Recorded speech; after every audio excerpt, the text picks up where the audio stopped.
2 Kings chapter 17. Hoshea, son of Elah, began to rule over Israel in the 12th year of King Ahaz's reign in Judah.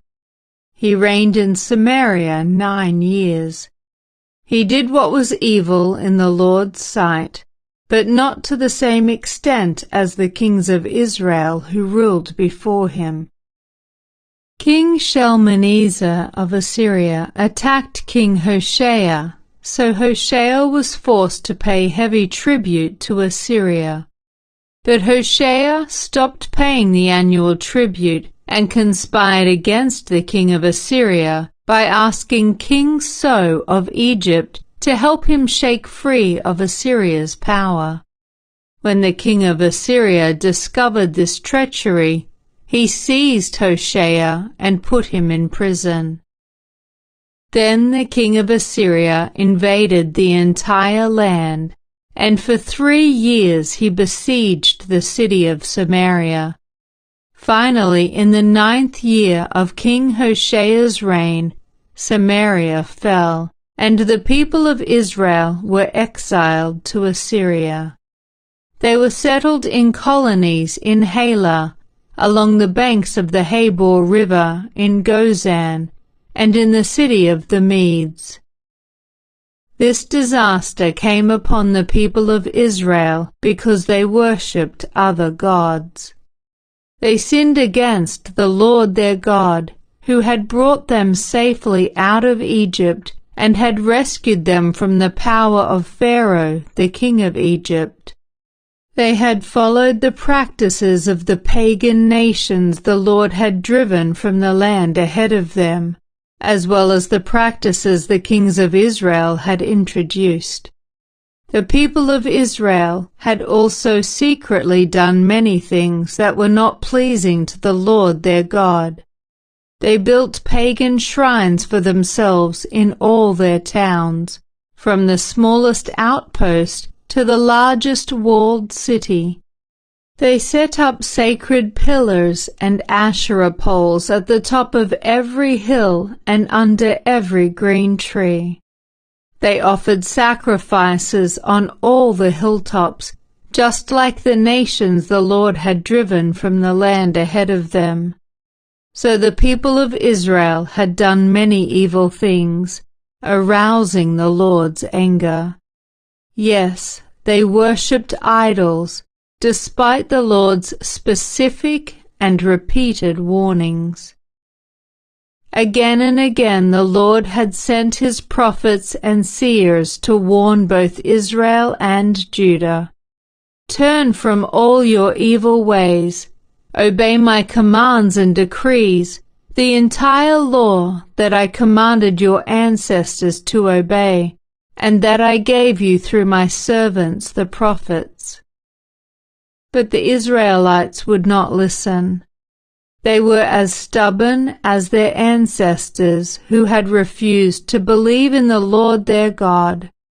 They rejected his decrees and the covenant he had made with their ancestors, and they despised all his warnings. They worshipped worthless idols, so they became worthless themselves. They followed the example of the nations around them, disobeying the Lord's command not to imitate them. They rejected all the commands of the Lord their God and made 2 calves from metal. They set up an Asherah pole and worshipped Baal and all the forces of heaven. They even sacrificed their own sons and daughters in the fire.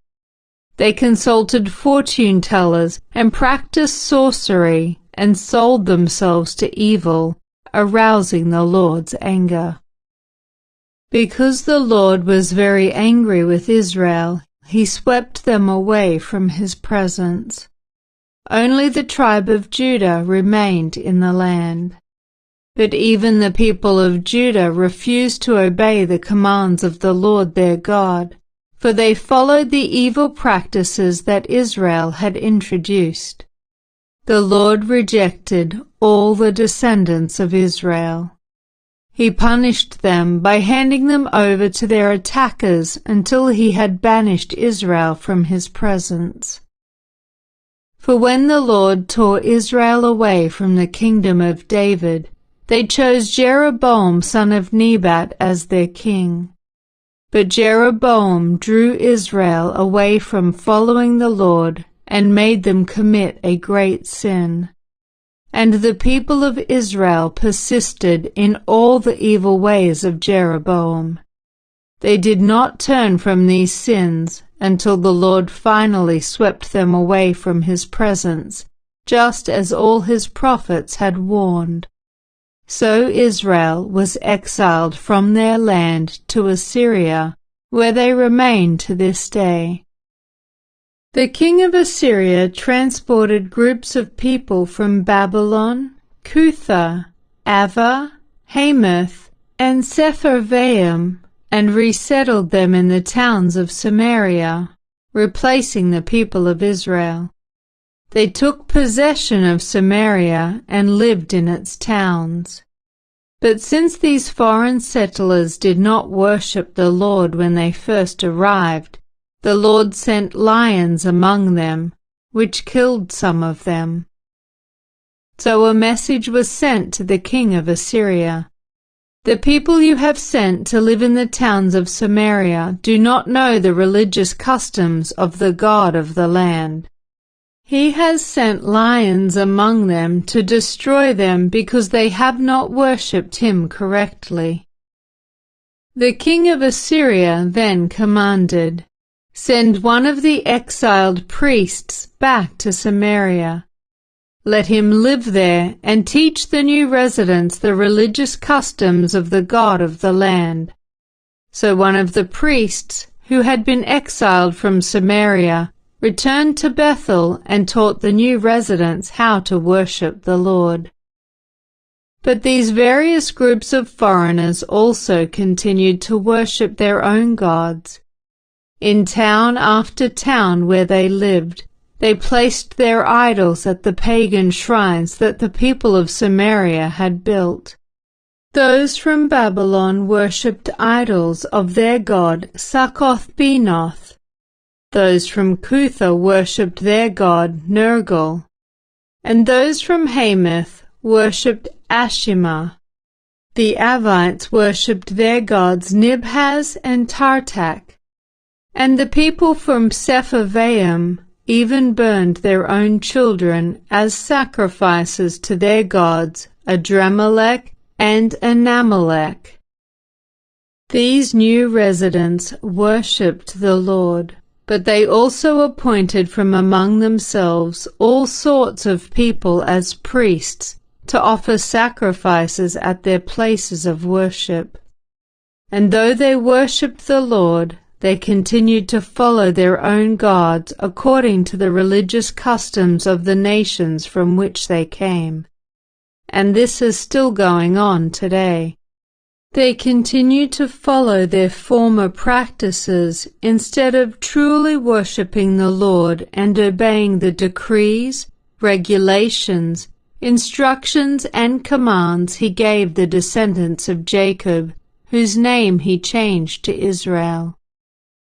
For the Lord had made a covenant with the descendants of Jacob and commanded them, "Do not worship any other gods, or bow before them, or serve them, or offer sacrifices to them, but worship only the Lord, who brought you out of Egypt with great strength and a powerful arm. Bow down to him alone, and offer sacrifices only to him. Be careful at all times to obey the decrees, regulations, instructions, and commands that he wrote for you. You must not worship other gods. Do not forget the covenant I made with you, and do not worship other gods. You must worship only the Lord your God. He is the one who will rescue you from all your enemies." But the people would not listen and continued to follow their former practices. So while these new residents worshipped the Lord, They also worshipped their idols, and to this day their descendants do the same.